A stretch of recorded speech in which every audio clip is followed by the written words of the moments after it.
it's about time that we began to make some more progress. But there's more to learn. But I just wanted to send my concern and hearts out to so many parents out there. I've been to so many of these sites, as Ben knows, by virtually every one. And one of the things you folks should, I know you do know, but you should focus on. You know, just like when in the military, my son was in Iraq for a year, other places, there's so many members of the military coming back with post-traumatic stress after witnessing the violence and participating in it. Well, these children, these teachers, they should be focusing on their mental health as well. And so I'm grateful anyway. Sorry to start off that way, but I couldn't begin without acknowledging what happened. And now I'm grateful all of you are joining us here today. Natalie, thank you for that introduction and for doing such an amazing thing in Detroit. Detroit, making chargers for electric vehicles in the Motor City, keeping going during the pandemic. And I wanted to welcome your son, Diop. Where's Diop? Oh, there you are, pal. How are you? You got to be proud of your mom. You got to be proud of your mom. And thanks to folks like Natalie in cities and towns all across America, we're seeing pride coming back. You know, there's nothing that just sort of saps the pride of a city or a town when they lose a business, lose a significant employer.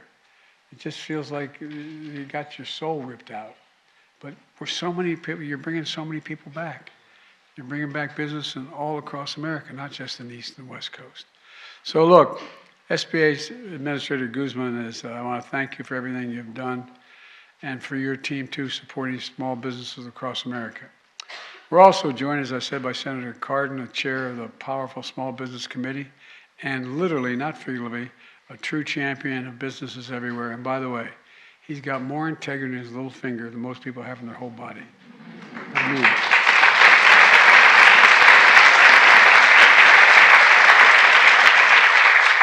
And most of all, thank all of you, small business owners and entrepreneurs who have joined us today. That includes 3 incredible panelists. Sarah started her business out of her apartment with $5,000 in a startup capital. And now she built it just a little old billion-dollar company. Oh.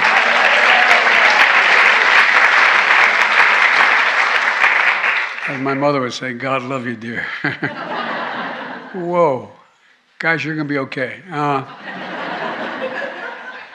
Melissa began her business in a kitchen while working on Wall Street. Now it's the largest black-owned makeup company sold in Target stores all across America.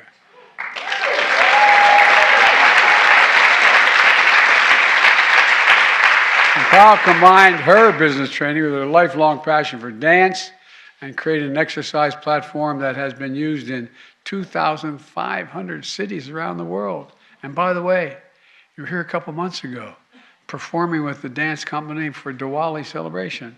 You got it all, kid. You got it all. I'm not sure what's in the cards today about dancing. I'm not making any promises, but just know she can. And these women know what it takes to start a company out of nothing and build it into something that's consequential. You know, and they know how many women out there have the talent, the skills, and the commitment to start successful businesses if they only had the opportunity. I used to have a friend who was a great basketball player, and his name was Pete McLaughlin. He used to say, you got to know how to know. You got to know how to know. And that's part of what the SBA is all about, letting people know how to know. Today, it's all about lifting up women entrepreneurs and making sure they have the support they need to succeed. The businesses represented in this room stretch across industries from restaurants to architectural firms to hardware stores, plus Jenny's splendid ice cream. And by the way, it is splendid. You think I'm joking. If I were allowed to take you upstairs, I got a whole freezer full of Jenny's chocolate chip ice cream. You know, it's pretty dull when you've been in public life as long as I have. You're known for 2 things, chocolate chip ice cream and Ray-Ban sunglasses. But what the hell, you know? Look, Your entrepreneurs, your innovators, your job creators, and small businesses are the engine of our economy. The absolute engine are the glue and the heart and the soul of our communities. 12 million businesses across America are owned by women. 12 million. Small businesses like yours account for 40%. You account for 40% of the nation's GDP. You create 2/3 of all the new jobs, and you employ nearly half of all private sector workers. For an American economy is to be strong, it's going to have a strong small business base. It has to be strong. We learned that again during the pandemic. When I came into office, this economy was reeling. Small businesses were hurting. Literally, hundreds of thousands of small businesses had closed across the country. Millions of Americans, many of whom worked in small businesses, lost their jobs through no fault of their own. To jumpstart America's economic recovery, we needed to help the small businesses, and we needed to help them fast. So we got to work. I signed the American Rescue Plan. Since I took office, we've delivered more than $450 billion in emergency relief to 6 million small businesses to help you pay your bills, to pay your workers, to keep your doors open.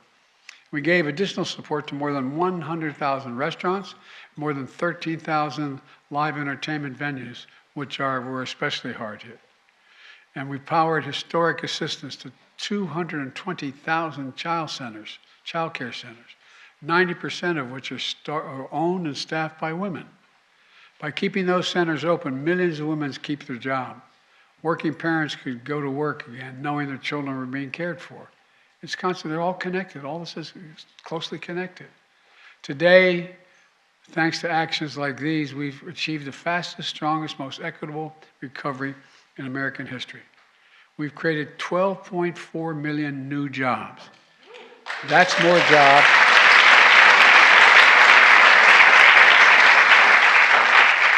That's more jobs in 2 years than any president has created in a 4-year term. And a majority of those jobs are held by women. Unemployment is near a 50-year low, and record number of people have applied to start new businesses. Nearly 10,500,000 applications in the past 2 years. You know, as all of you know, every time someone moves to start a new business, it's an act of hope. It's an act of hope. We're seeing a lot of these across the country, a lot of hope. And once again, it's women leading the way. In 2021, women started nearly half of all the new business in the United States, up from less than a third having been started by them in 2019.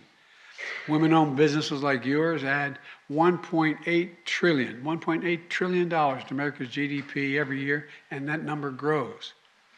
And now we'll keep that progress going. And you know that Small Business Administration runs a network of women's business centers across.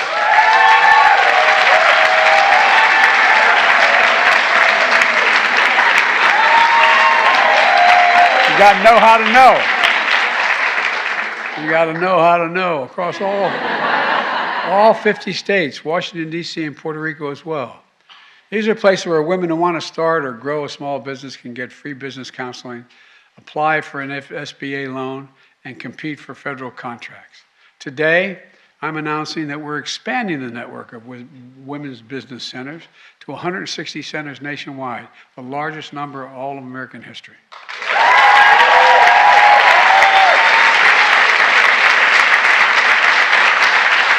Plus, through the American Rescue Plan, we're investing $10 billion to make capital available to small businesses.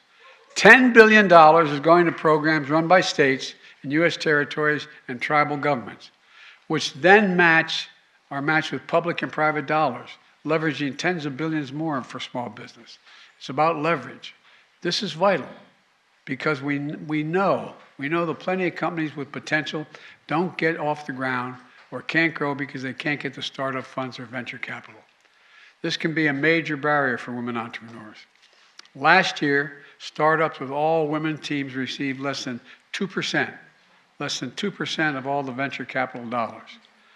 My administration, and in particular Vice President Harris, are working hard to change those numbers so more Americans with great ideas and strong plans can get the boost they need to launch successful businesses. Because, by the way, it helps everybody.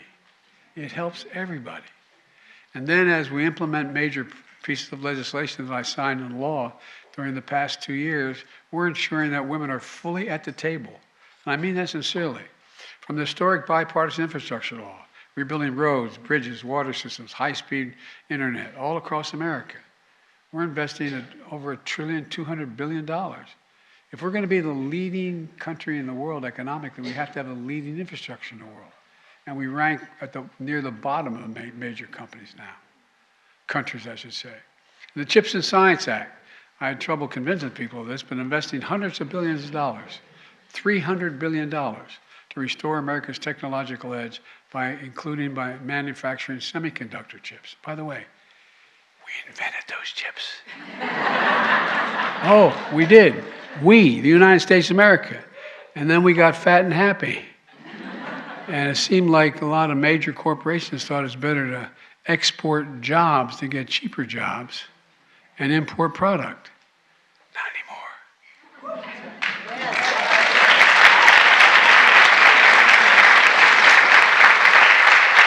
By the way, for the first time, firms receiving significant federal dollars will have to make sure the high-quality child care is available to their workers. So parents can keep their jobs and keep good jobs. You know, by the way, those so-called fabs where they build these computer chips, you know what the average salary is going to be in the fab? $130,000. And you don't need a college education. The Inflation Reduction Act, our country's biggest investment in climate ever, anywhere. Across all these laws, we're making sure that women have access to new jobs and new contracting opportunities in sectors where they've been historically underrepresented, from manufacturing to construction to clean energy. And by the way, I'm known as America's most pro-labor senator. Well, guess what? And then as president, well, guess what? They're, in fact, increasing the number of women who are in labor unions. It's got to be. Oh, no, you think I'm kidding? I'm not kidding. Women are more than 50% of the population, to state the obvious. We want to have the strongest economy in the world. We can't leave half the workforce behind. It's that simple. And when we make major investments like these, small businesses are going to benefit as well. Last year, I went up to Syracuse, New York, where I went to school. Micron Technology, a big semiconductor chip manufacturing, is investing $100 billion to build a huge manufacturing facility, so-called megafab. Well, guess what? It's going to create 9,000 good-paying jobs. I met women there named Shawnee Davis. She studied at Syracuse University. Her dad introduced her to electrical work. He was an electrician. She joined the IBW, International Brotherhood of Electrical Workers, completed her apprenticeship, was the first black woman in the city to become a master electrician. Now she owns her own electrical business. And with Micron making this huge investment in Central New York, thanks to the law we passed and pushed, that means more opportunity for her company and her workers. And here's what she said. She said, I'm a small business now, but I'm not planning to stay a small business. Well, all of you in this room know that kind of determination. That entrepreneurial drive is the heart of America's spirit. And we have to be unleashing it by helping more women entrepreneurs launch their businesses and achieve their dreams. Let me close with this. During Women's History Month, we recognize the history of women entrepreneurs in America. And it stretches back centuries. But it was only 35 years ago, in 1988, that the Women's Business Ownership Act was signed into law. Before then, in many states, if a woman applied for a business loan, she needed her husband, her father, or her brother to co-sign for her. I'm not joking. When I passed the Violence Against Women Act, I eliminated that principle. You used to have to get a bank account, too. Can you imagine? Well, thanks to all of you, we're making up for lost time. And for the women, for all the women who through decades have dreamed of having their own business, making their own money, carving out the slice of independence, but couldn't because the laws wouldn't let them or they didn't have the money or family support. That's why what you're doing today, along with women across the country, is so important. You're helping America be a company where everyone can participate, where Everyone's contribution is valued, and where everyone has the freedom to pursue the dreams and build the future that they dream of. That's been the promise of our nation from the start. And you're making it real for this generation and future generations. Because of you, we're going to continue our progress in the years ahead. You may have heard me say it before, but I can honestly say it without fear of contradiction. I've never been more optimistic. I mean this when I've been doing this. I know I don't look it, but I've been doing this a long time. I need one of you to help me out here. But anyway, I've been doing this a long time. But I've never been more optimistic about America's future than today. I mean it sincerely. We just said, remember who in the hell we are. We're the United States of America. There's nothing beyond our capacity when we set our mind to it. Nothing. So I mean it. I mean it.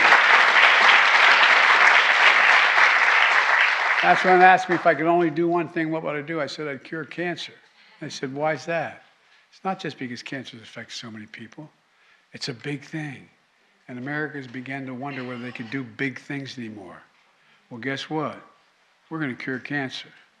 We're going to cure cancer in the next 25 years. We've just invested $5 billion more than I used to do it. So look, on behalf of a grateful nation, I want to thank you all because you're such an inspiration to so many men and women around the country. You really are. You truly are. May God bless you all, and may God protect our troops. Thank you. Thank you. Thank you. Well, I can't stay. I've got to go.